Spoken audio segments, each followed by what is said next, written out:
Hamınıza salam əziz dostlar. Sizlərlə birlikdə Heydər Əliyev mərkəzini və tarixi incəsənət yazılarını, tarixi memarlıqları incələyəcəyik. Qeyd etmək istərəm ki, əvvəla bu video 2023-cü ilin dekabr ayında çəkilib. Yəni mən hardasa 2-ci kursda oxuyanda sadəcə olaraq o vaxtdan bəri vaxt tapa bilmirdim düzəltməyə, birləşdirməyə videonu, biraz vid fasona salmağa da belə deyim. Heydər Əliyev mərkəzi adətən memarlıq cəhətdən simvolik bir muzeydir. Binanın tikintisi 2007-ci ildə başlanılıb, 2012-ci ildə bitib. Mərkəzin rəsmi açılışı Heydər Əliyevin 10 may ad gününə təkamül edir.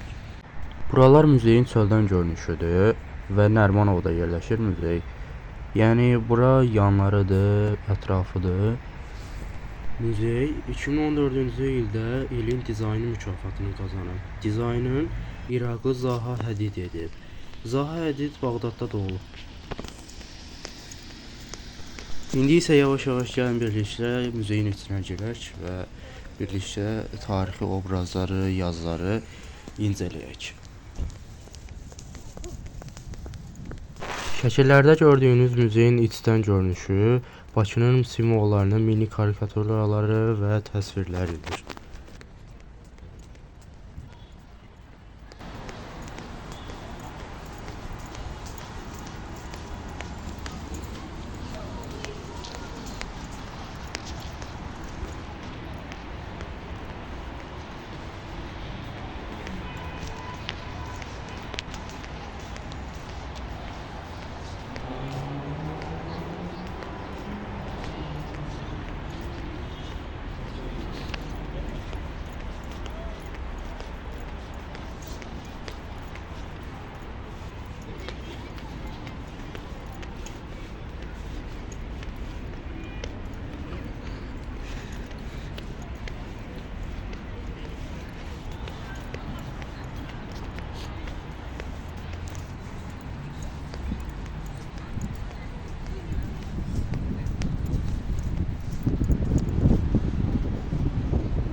İnanın Allaha bir saat ətrafı burada dolaşmışam. Yəni sonunda axranlardan, mühafizəçilərdən soruşa girişi zorla tapmışam. Burada da artıq girişin yanında qapılarda gördüyünüz kimi afişlər var. Komediya, konsert və kinozağır, yəni vesaire kimi konsert afişlər var.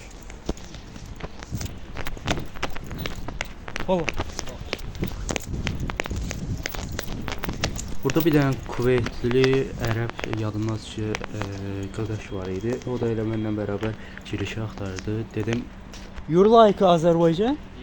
yeah. Çox professional ingilis dildən yəni. Və orada da Azərbaycan arkadaşlardan buyurun. Salam. Bu Küveytli dostum. One. How much? 15. 15? Yes. Bura giriş necədir? Mən tələb edirəm. Here, please. Mən Azərbaycanlıyam. Buradakı girişdəki xanımı qırmaq ömrü yazıb əziyyət çəkir. O qədər turist qarşılayır ki, artıq mən də turist bildim. Airport kimdir? Sağ ol.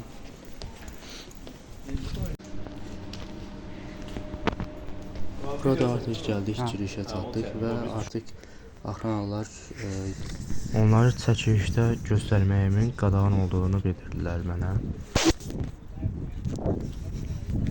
Ve tələbə olduğum üçün mənə endirim oldu və bileti bir yarısını götürüb cırıb gözlərinə götürürlər. Bir qismi yəni başa götürməkdirlər və mənə verdilər keçdim.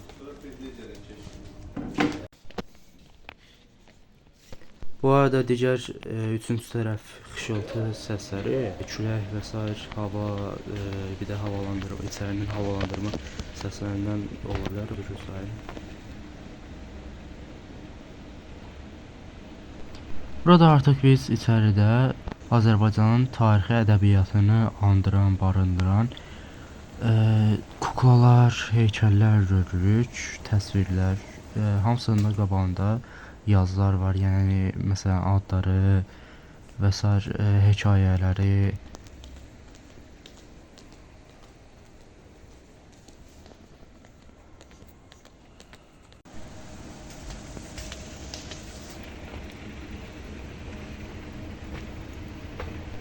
Muzey 2 mərtəbəlidir. Biz artıq 2-ci mərtəbəsinə qalxırıq və Heydər Əliyev mərkəzindəki pilləkənlər avtomatik adətən məsələn ayaq dəyən kimi məsələn öz-özünə işə düşür və hərəkət edir. Bu cür pilləkənlər düzəldilir.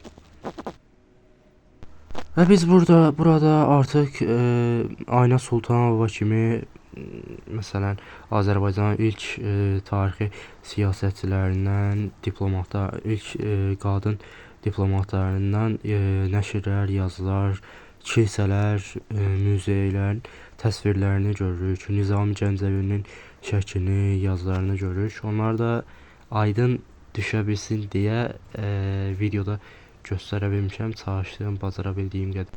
Burada da artıq Uzun Həsən, Əmir Teymur, Babək kimi heykəlləri, yazılarını görə bilərsiniz.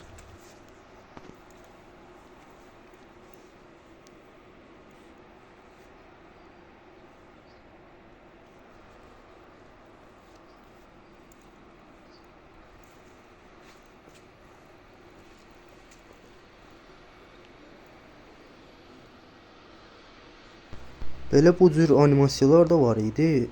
Televizorlarda qoymuşdular. Onlar da qəşəng idi. Onlara da baxdım, göstərməyə çalışdım. Yəni aydın düşməsi tərzdə. Bacara bildiyim qədər dostlar, muzeydə şəklini çəkdiyim planşetlərdəki yazıları, hekayələri, ədəbiyyata aid hər şeyi videoda bunun kimi qoyacağam şəkillərdə. Burada kukla hekayəsini və tarixi kukla abidələrini, hekayələrini görə bilərsiniz. Arkadakı səsə görə də üzr istəyirəm. Onu kimsə yəqin hansısa bir uşaq qışqırdı.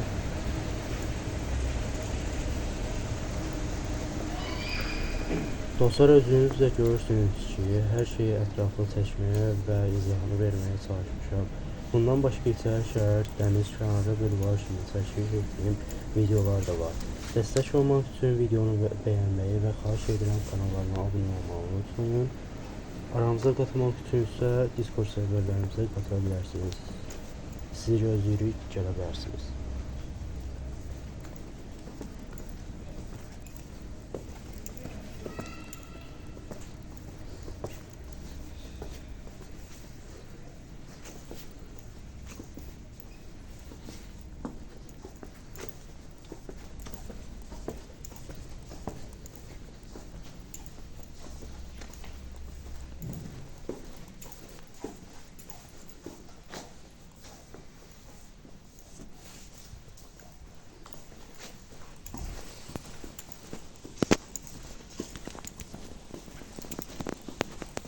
Casa, não estou certo.